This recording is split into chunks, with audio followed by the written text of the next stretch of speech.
Welcome back, 5th grade. We're on Domain 6, the Reformation, Lesson 2, Changes in Everyday Life.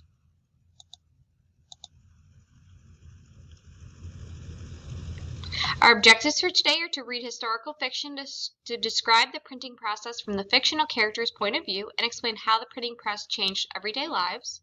We're going to identify interjections, describe their types, and use them correctly in sentences.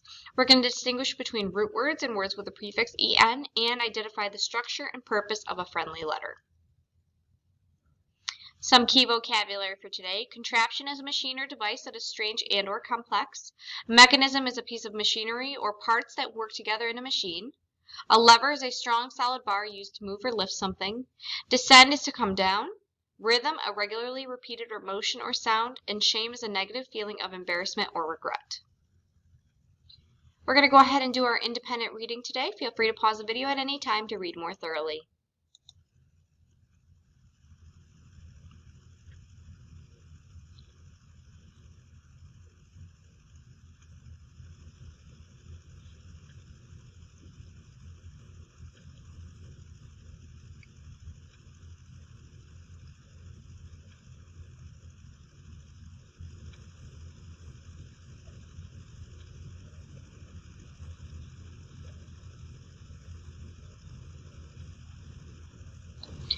Our word work for today is mechanism. It had a large screw-like mechanism in the center and a wooden lever as thick as Jacques' arm.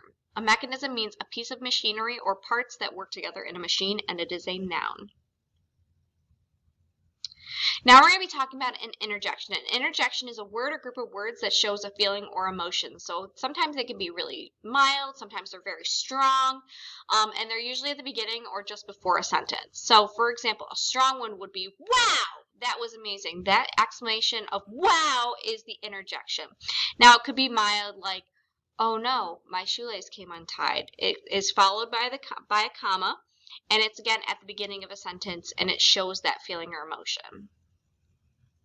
Here's some examples of some interjections. We've got, oh no, wow, hey, yes, well, cool, ah, hooray.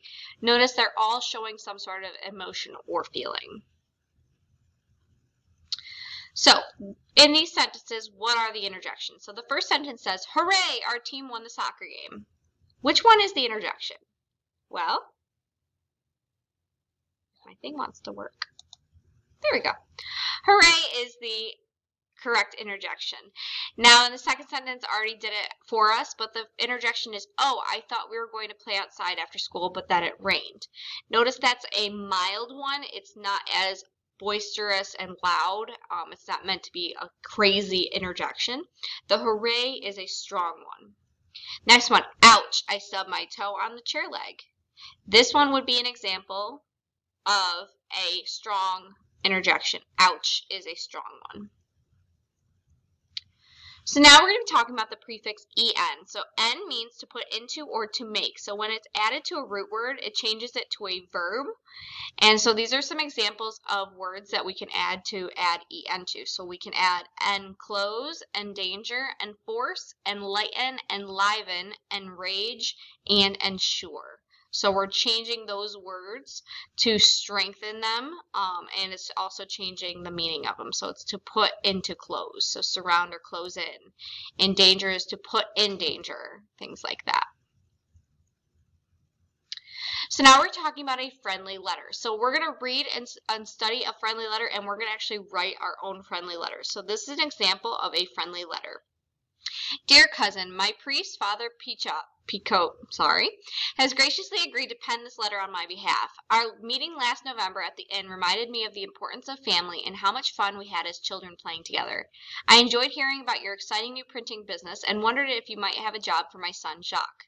Jacques is now 13 and a very hard worker.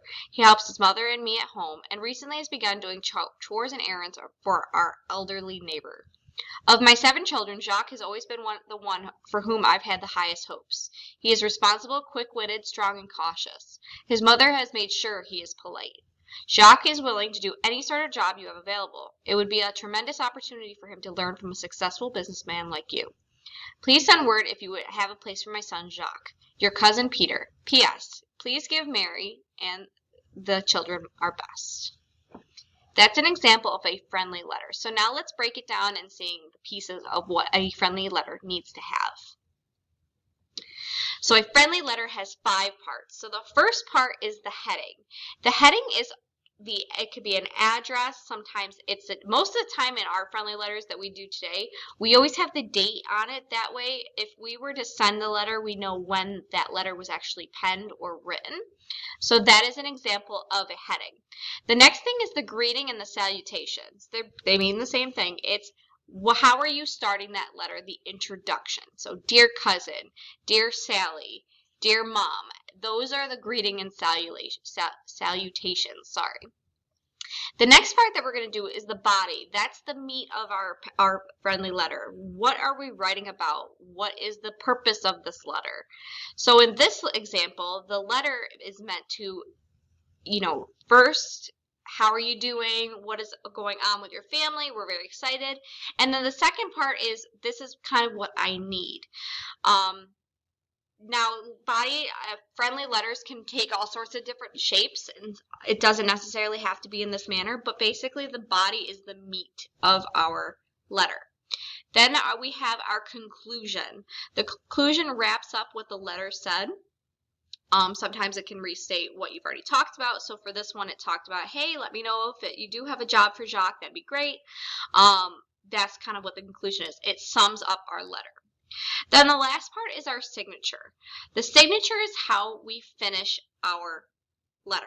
So a lot of times people would write sincerely. Some people say love, best wishes. This one says your cousin, and then you sign it with your name. This is an example of what our friendly letter is going to look like.